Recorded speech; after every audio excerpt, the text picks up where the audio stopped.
Alright guys, welcome back to All Things Outdoors. And today we're going to be checking out some native plants. So be sure to watch this video till the end because we're going to be checking out some of the cool native plants and interesting habitats around my area.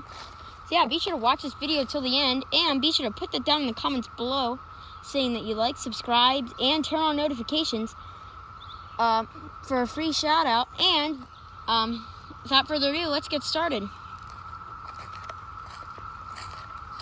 We're out here in the woods.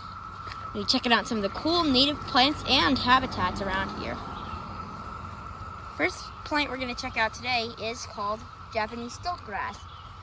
This is a non-native plant, native to Japan, and it gets to be around it can get to be up to 4 feet tall. They call it stiltgrass, and I'll show you that later in the summer when it really is on stilts. They basically have these stems that connect to the ground, and it comes up very easily. As you can see, it just doesn't take much to pull it out. See, it's starting to grow its stilts. See that? Yeah, we will show that later in the year. Native to Japan and a good part of Asia. Plant threatens habitats because it grows quickly and can take over native plants. So yeah, keep on going. It's a pretty neat tree here. And listen to the cicadas. They're everywhere. So many cicadas. Love it. Love the cicadas. Let me know down in the comments if you like cicadas or if you don't like them. I personally like them. And I hope you guys do too. I think they're very great. I think they're great insects. Do very good things for the environment.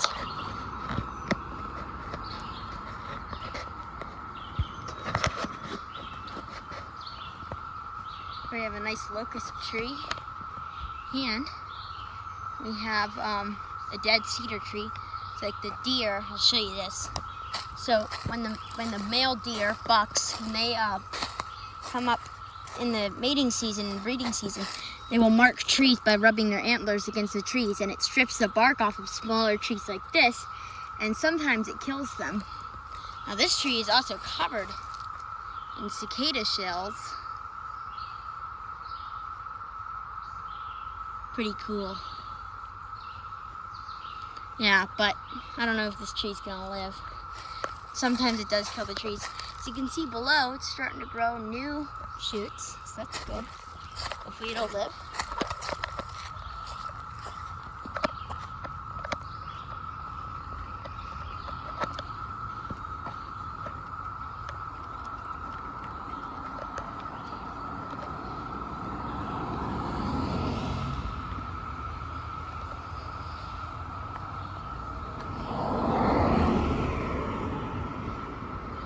Alright, the next plant we're going to be checking out here is called garlic mustard.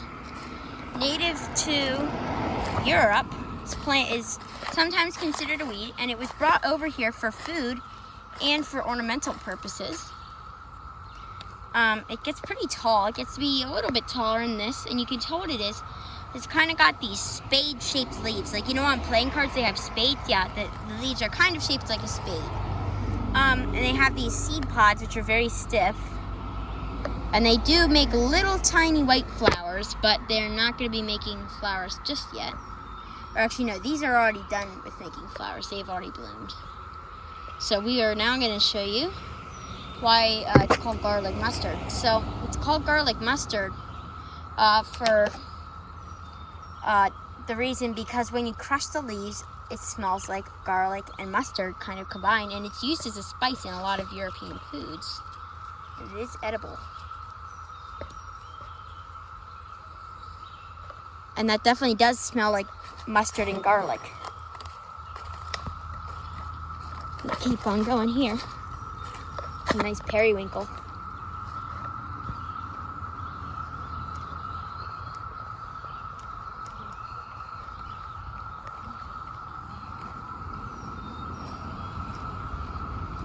Here we're at CBF now, and there's the oysters. If you have the opportunity to recycle oysters, please do recycle the oyster shells. It's good for the earth to recycle oysters. because they help to build oyster reefs in the bay.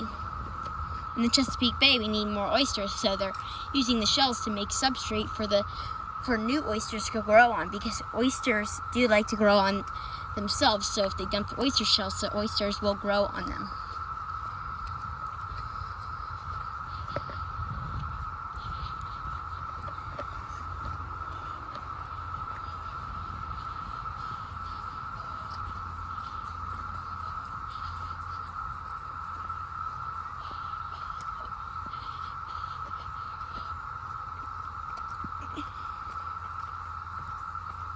As you can see, it's pretty humid out. It's very hot and humid out today. It's very muggy.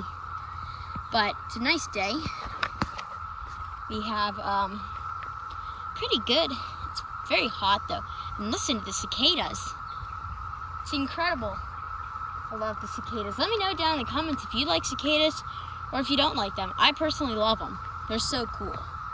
Black with red eyes, just incredible insects. They're just so interesting to watch. I love cicadas, especially these periodical ones. These are incredible, even better than the annual ones.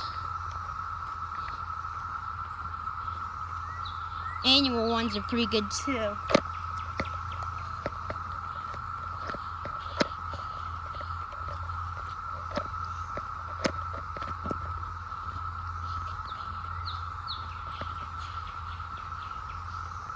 Here you have a nice white locust tree. Pretty cool. And these are some nice black haw viburnums. These look like they were planted here actually, and I feel like they might have been. This used to be a hotel at one point.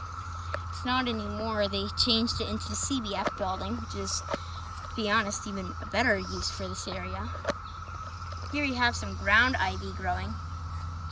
Native to Europe. This stuff is considered an invasive species in many places because it can crowd out native wildlife, not native plants. Yeah, and that's why.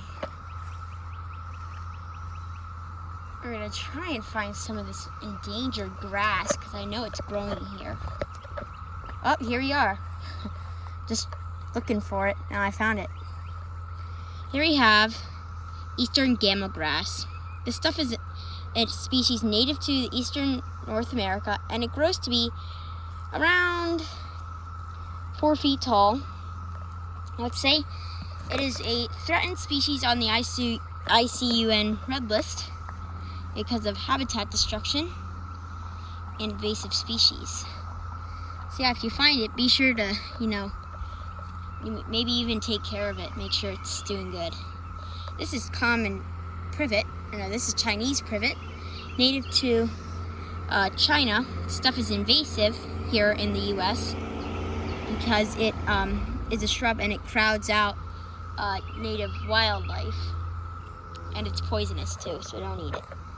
Here you have milkweed, very important plant for all the butterflies. We're going to go on to this side to observe the milkweed because there's shade and it's very hot out here. Here you have milkweed. Now this is a pretty grass. I don't know what it is. Anyway, here we have milkweed. Native to a good part of eastern North America. You can tell what it is because it's got these oval leaves with veins going up them, and they got kind of fuzzy leaves on the bottom. This plant is toxic. It's called milkweed for its milky white sap that it makes. Pick a leaf and the sap comes out. And this is all just new growth. Doing very good. Very happy with it. So yeah, if you want monarch butterflies, this is definitely a plant you should think about planting. Yeah, I mean, it's going to be about all for today's video. So once again, be sure to like, subscribe, and turn on notifications. And be sure to put that down in the comments below saying that you did that. And we will, for a shout out, and we will see you guys on the next adventure.